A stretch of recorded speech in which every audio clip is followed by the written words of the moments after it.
Morning, everyone. Let's have a look. We got, as always at New Thought Centre, far more women than men.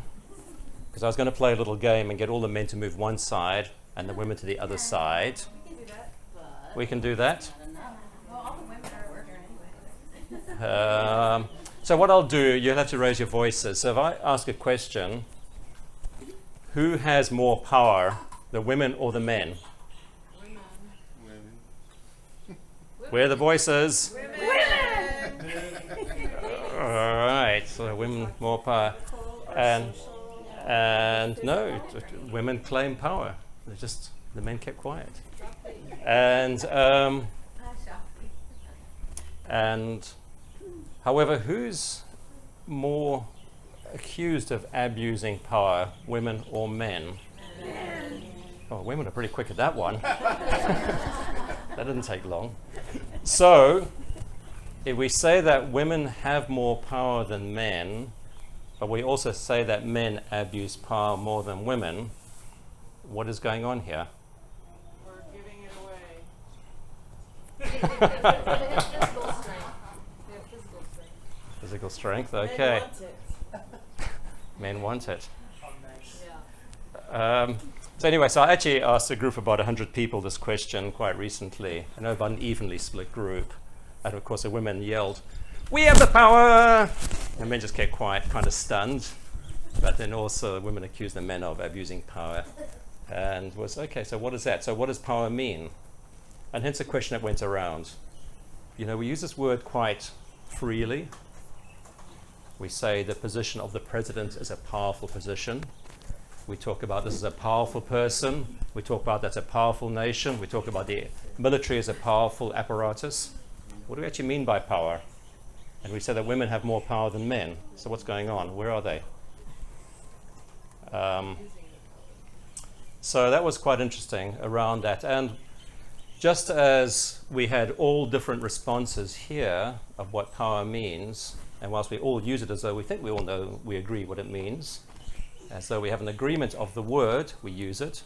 But there's, how many of us here? About 30 of us here. We had 30 different responses. But each one of us assumed the other agreed with what we said. No wonder we have so much confusion around the abuse of power and power.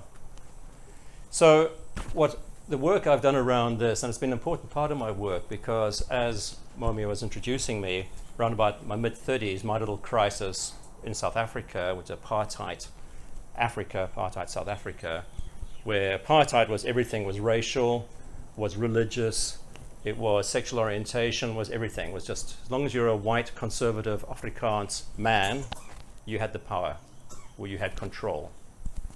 And they confused power with control there. Everything else was abused, you know, was dominated. And as a gay man trying to live a life there, that was a real challenge for me. So my little crisis was coming out as a gay man at 35 in South Africa. And I could have been in prison for that. I was fired as a director of a major computer corporation for that. Because I went into my own meltdown mode. So that's about 25, 26 years ago, 27 years ago. So my work's been around there trying to understand what is this stuff about? What is this abuse of power about? What does it mean?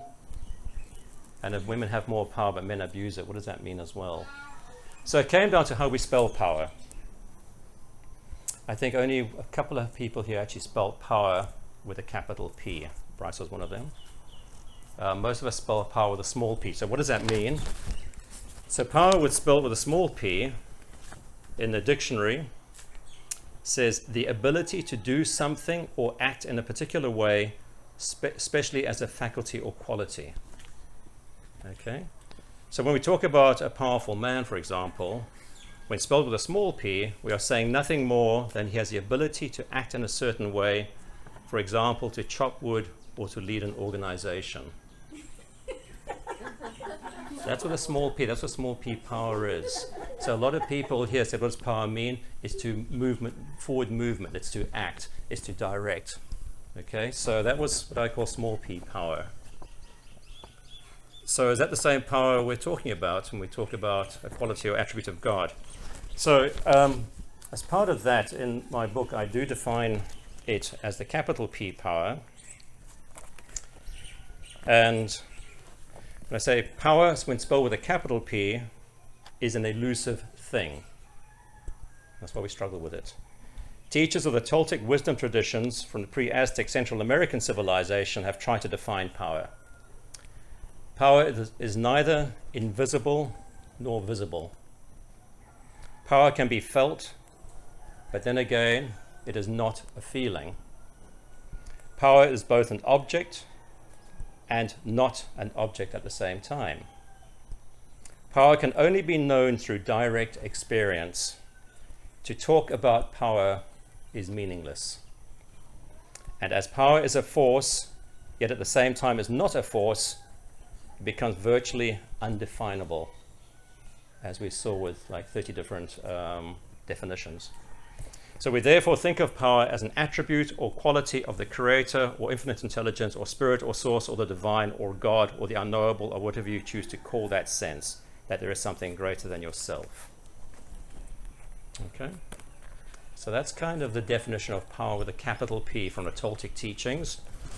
However, when we look at the Eastern philosophies, they seem to have a better handle on this than we do in the West.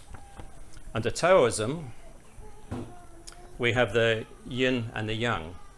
Yin and yang, yin and yang. And yin, as we know, is the feminine, yang is the masculine in terms of that. And we all know the yin and yang symbol. But the power of yin is how they describe it. In the internal martial arts, or the yin arts, it's training the mind and cultivating the spirits, have always understood that to cultivate power, you need to periodically turn inward. With this space and quietude, we can develop the relationship to our inner world. We can process and let go of how life has affected us. When we get clear on our deep motivations, we can reconnect with that constant witness, self, that is less swayed by the comings and goings of life. We can realign to our center and we can house our mind back into our body, cleansing the doors of perception so as we can be refreshed when we re-engage with life outside of ourselves. Without this space, without this downtime, without letting go, and some said letting go, without these rhythms, it's an endless pushing of your own willpower. And that approach, and with that approach, how are you meeting life? Okay, and from the Tao Te Ching, verse 42, sacred books, a short paragraph, the way begot one, and the one two. Then the two begot three, and three all else. So a little bit of riddle in there. However, when we carry on, we look at other Eastern philosophies around that. We say, for example, in Hinduism, she would be called the goddess Shakti. Power is Shakti in Hinduism. This is described very nicely by an author here. It says, Shakti means power, energy, or force. Mythologically, Shakti is always described as feminine, often personified as the goddess, Devi, the divine feminine consort of the divine masculine god, Shiva. So, when we go into look at the more metaphysical and the esoteric, power is considered a female energy. It's a Shakti energy. It's the divine feminine. It's that intuition. It's an inner stillness. By the way, we all have it, men and women. Okay? Women are naturally born with it, hence the title of my talk. Women naturally have what men want more of. On that score, the qualities then on the Taoist, if I just read them out, are lunar, feminine, passive, intuitive, submissive, right brain, and compassionate. So these are energy components. They're nothing to do with sexuality. And that's where I think in the West we get so tangled up between sexuality and sexual energy. Okay, we don't really have terms in the West for yin and yang. We call it the divine feminine, sacred masculine, things like that. And we talk about sexual energy, and we sort of get a bit tongue-tied. We don't really have those words. But in the East, we have those words. So in the West, we seem to be quite fixated on sexuality and sex. Just ask any of the large mainstream churches what their fixation is and what's going on at the moment. And for some reason, we seem to get tangled up in that. On the other hand, Yang is regarded as solar, masculine, active, analytical, dominant, left brain, and aggressive. Different qualities. So I say we all have those attributes within us. Men, if you go for the archetypal Adam concept, would have more of that masculine quality. Eve, the archetypal feminine, would have those female energy qualities, the Shakti, divine feminine. But we have both. So, however, in our modern society, especially in the West, we have fallen into the trap of being controlled and dominated by a patriarchal society. Now, I will speculate that this was the age of Pisces, the Piscean era, from 0 AD to around about 2000, and we're now firmly in the age of Aquarius, the Aquarian era, the feminine era. It's also the era of technology, the Aquarian era. And, you know, the musical hair came out, what, in the 60s? We started bringing that into the awareness, dawning of the age of Aquarius, and let the sun shine in. And so we're moving into that space, and I think what's happening is that men who have relied on this patriarchal cosmic energy are losing that divine connection, that source to the cosmic energy, as that is dying off, and we're going to the next cycle, the next yuga, which is the Aquarian era, which is naturally the feminine era, the feminine. And men, if they don't do their inner work, if they don't process this stuff, they are going to find themselves feeling depleted of their life force and of their energy. And where they get this from, to top it up, would be to steal it from women. And I think we're seeing this bullying going on more and more, because men, as much as anyone else does, needs power to survive. Women naturally have it, so the Shakti energy, the Yin energy. Men have the strength, the force, directive energy as a masculine energy. So men need that power to survive. They don't do the inner work, and we're seeing a lot of our leadership in Washington not doing much self-development work, if any. And we're seeing them stealing that power more and more through bullying from the feminine, because they need that energy to survive. We remove that energy from them and it collapses. Harvey Weinstein took him away from that, and he's a pathetic old man now, after having abused power in Hollywood for so long. Literally abused capital P power, stealing that capital P power from women, using the small p power, which is directive force strength, to gain capital P power from women, because he has not, and many men don't do their work. So what does that really mean? I think it really means that we, both as men and women, need to come into that place of awareness around that. Men, again, that there's no point fighting this stuff.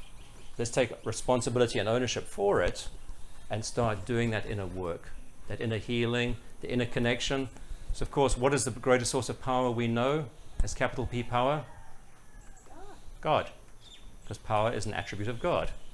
So when we do that connection, inner connection directly to God, to source, divine intelligence, we have an abundance of power. We don't need to steal it from women or from anyone else.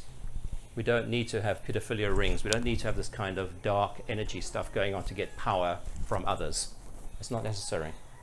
But if we refuse to do that work, mostly men, but also some women, then we'll end up having these problems. Likewise for women, though, is to understand that as this pendulum swings and the Shakti energy becomes the dominant force now, universal force at the moment, that women have been suppressed for so long, and so much anger and so much resentment. And in the Chinese medicine wheel, anger and resentment feeds, well, it controls lack of empathy and sympathy, rather. When you process through that, it feeds joy and happiness. So it's that controlling of the sympathy, empathy, compassion. And I'm seeing in the Me Too movement and other of these women's movements that whilst they're actually coming into their strength, the balancing force of power, women, sometimes it's with lack of empathy and compassion with that as well. And I'm asking the women to recognize that men are struggling. Men actually don't quite know what to do with this space. There's a wonderful kind of modern American poet, you probably know him, Robert Bly. He's quite elderly now, I think he's just still alive. But there's a great YouTube video on that called A Gathering of Men. I think it's great for both men and women to watch it. It talks about where does the modern man actually fit into today's society.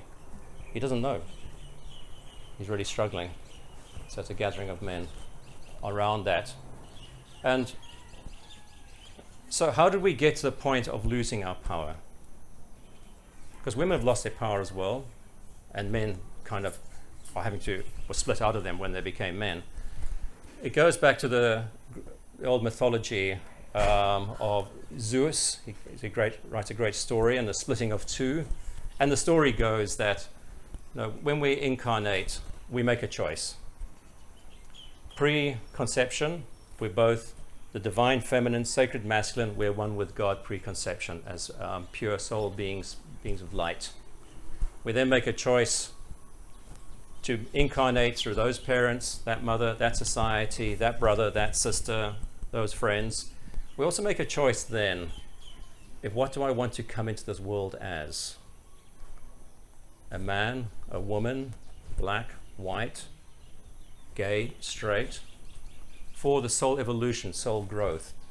So I say being born a white, gay man actually is a choice at the soul level. Once conception takes place, that is no longer a choice. When conception takes place, I can't suddenly say, I don't want to be a man anymore, I want to be born a girl. Not going to happen. When conception takes place to my white parents, I can't say, well, I suddenly want to become as a Hispanic or a black person this time. That's not going to happen. So I say post-conception, those are no longer choices. And we always hear from a lot of religious institutions that being gay is a choice, and we're going to use electroshock therapy to make you choose something different. Well, it might choose me to shut up, but it's not going to choose anything different. So there's choice, yes and no, but different levels. So I believe we each come in with a choice to learn, the opportunity to grow as much as we can in this incarnation based on our path through many incarnations till this point. So each one of us in a complete and utter unique path. The fact we've kind of created a tribe here means we have common values and some common beliefs to support each other, like love, lack of judgment, discernment, so on, things like that. So once that choice is made, in the mythology, it says around about the age of 4 to 5 years old, something then major happens. Something very significant happens to us. And you look at little Faith. How old is she now? 4 to 5 years old, little things like that. Suddenly become quite clingy, become a little bit uncertain, not sure what's going on. The mythology says at that age, we lose an aspect of who we are. Okay, so if you come in as born as a girl, we're talking about an archetypal girl, a girl embodying female energy, then the part that splits off will be her male energetic component. She becomes this little girl. Okay, why it splits off we'll go into, that's clear. How it splits off isn't quite so clear. The why is easy, because they say that the greatest learning for our soul selves takes place in this dense realm called planet Earth. Whilst we're up in I've just lost something. Well, excuse me, I just dressed myself. So while we are up in the ethers, in this sort of very light vibrational frequency, we're actually not learning much. Everything's very nice, but come down to this dense world. Wow, look at us. How many of us have been through our crises, through our challenges? We're going through it still. It's a dense world of learning. So if we came in, so we need to have lots of little human vehicles for souls to incarnate into, to be born into, to have that opportunity. So if we were perfect double beings, in other words, we're perfectly divine feminine, sacred masculine in this body, I wouldn't have actually much interest in running around looking for a partner to go and fall in love with, because I'm actually a complete double being myself. The double being is when they talk about the union of the feminine and the masculine.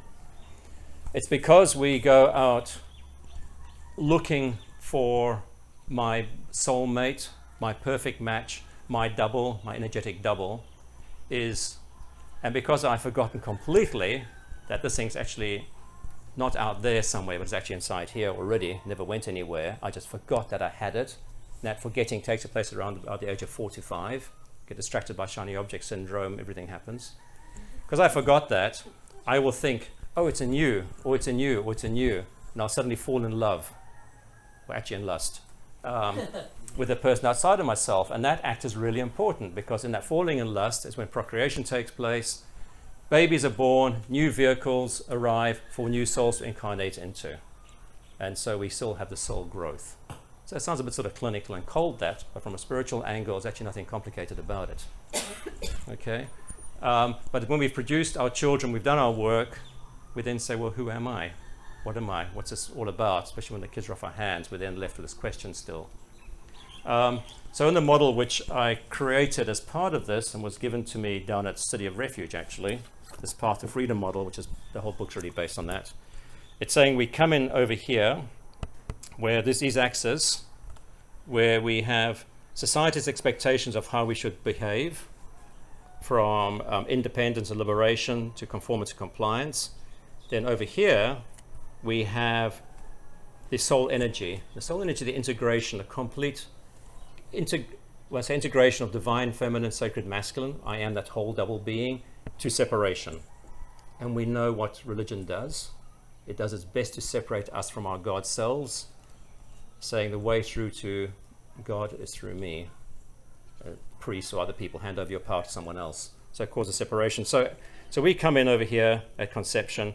We go around about 4 to 5 years old. We find ourselves in here where we're starting to rapidly conform and comply to society's expectations of us. If we don't, we might just die.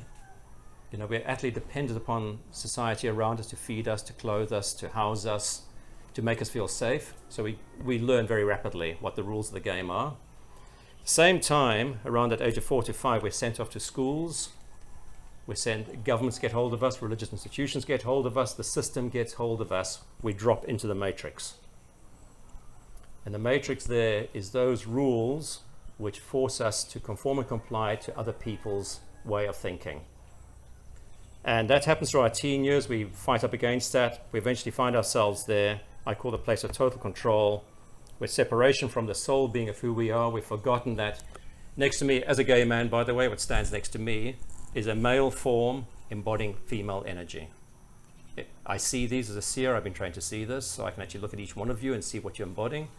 If I was a straight man, it would be a female form embodying female energy. So how it'll look.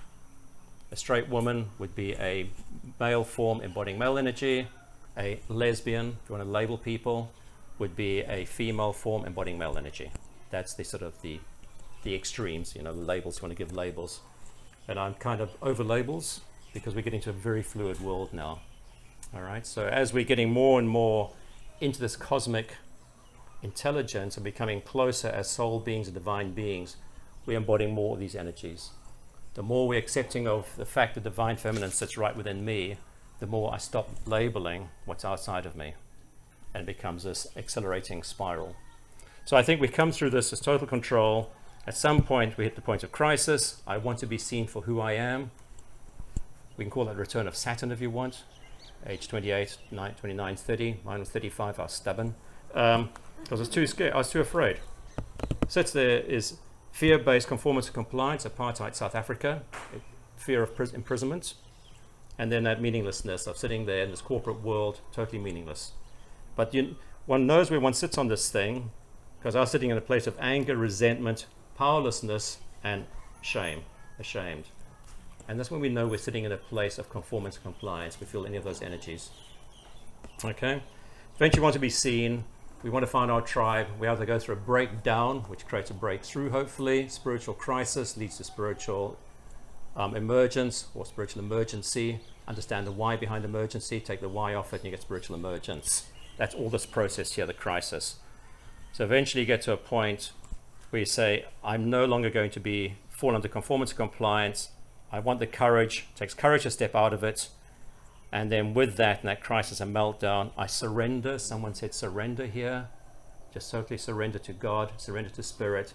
And in that surrender and in that courage is the soul aspect, that thing next to us, I think that dreamed us into being, manifests in the physical. That's how it works. That's how the how works. So when we give up the fight, give up the control, give up the manipulation, give up the fear of being labeled, give up all this stuff to say, may God's will be done. God's will will be done. That's how it works, is the reason people say that.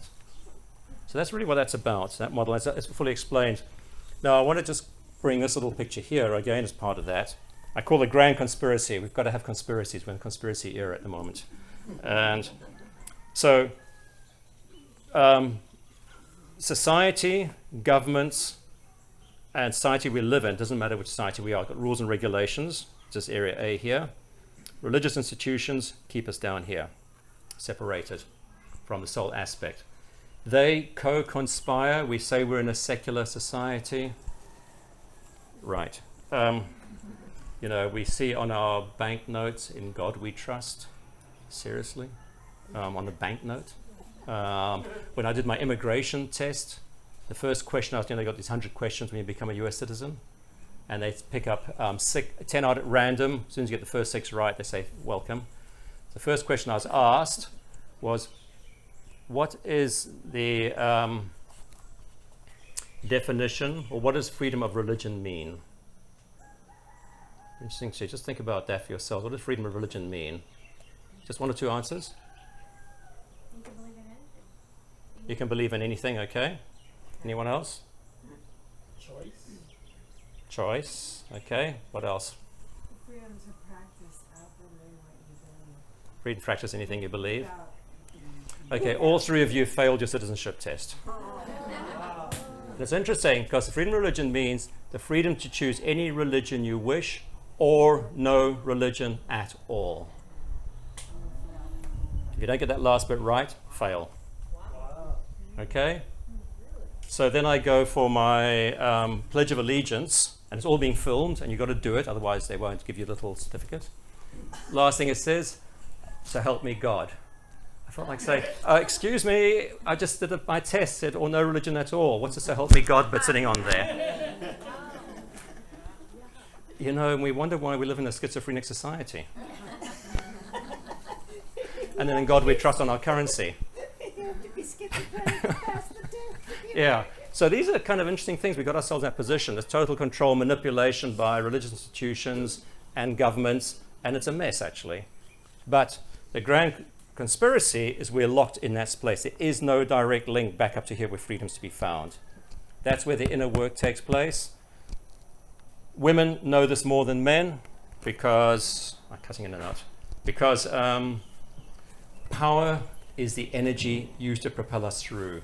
When we're locked in there, we steal power from another. We give away our power in there. Men generally control people being locked in there. Government is male dominated. Religion is generally male dominated. The male energy, strength, it keeps people fear-based in a meaningless environment, locks them in there. Okay? As long as we're locked in there, we're giving our power away, whether we're men or women. And those men locking us in there, we call them the 1%ers these days, are getting the power from us. What's happening on the mountain? That people are saying, no, we're taking our power back. We will not conform and comply, be fear-based. In this meaningless environment we're finding ourselves in, we want to take our power back, but there's no direct link. They have to do the inner work, have to get there, find that mana, find the inner power, find the inner strength. Because women naturally have it, more women in these kind of environments, they know that. They want to reclaim that power. I invite more and more men to get involved in this and do their inner work, not steal it from women, but do their inner work and reclaim that power for themselves. Because that's where peace is, that's where freedom is to be found over there. When we find that sense of purpose, our kulyana, and have the courage to fulfill our kulyana, is when we can actually become really powerful, formidable beings, not in an aggressive, negative, angry way, because that's sitting down over here, but the energy up there is a one of love, happiness, and compassion. Okay? Down here, but free and said, screw you, I'm not going to comply to anything. But I've done no inner work on myself, insensitivity, selfishness, greed, and ego. And we're seeing quite a few leaders today who are saying we refuse to conform to the way things have been done, but we're not going to do our inner work, and we're seeing that greed and ego taking place at the moment. To me, it's a necessary part of the process, so there's no judgment in that. It's just an observation. At some point, those people will go through their own crises, either at the point of death, or hopefully before death, they'll go into that, something will break. you know, a stroke, heart attack, accident, an illness, something happens when we wake up, that crisis. And at that point, they can come back into here, that place of inner peace and surrender. That's the point of surrender. Okay, so the idea is to find out where you are in this whole cycle, what you need to do to claim your own power, recognize that power is a female energy, strength is a male energy, for men to recognize that, for women to recognize that, and use that information wisely, and do the work you need to do to become that full double being, that full integrated self, where both the divine feminine and sacred masculine coexist in peaceful harmony within. And that's when none of this then matters any longer. That's a paradox. Okay, so those paradoxes we find ourselves in, actually none of this matters. Not one bit of it. Okay, because it's all complete within. There is no you, there is no you, there is no you, there is no you. It's all here already. It's just that separation, that illusion sits over there. When we do that, we recognize that the I am, you are God, I am God, we're all God, God self. Namaste. So thank you and enjoy the journey of that.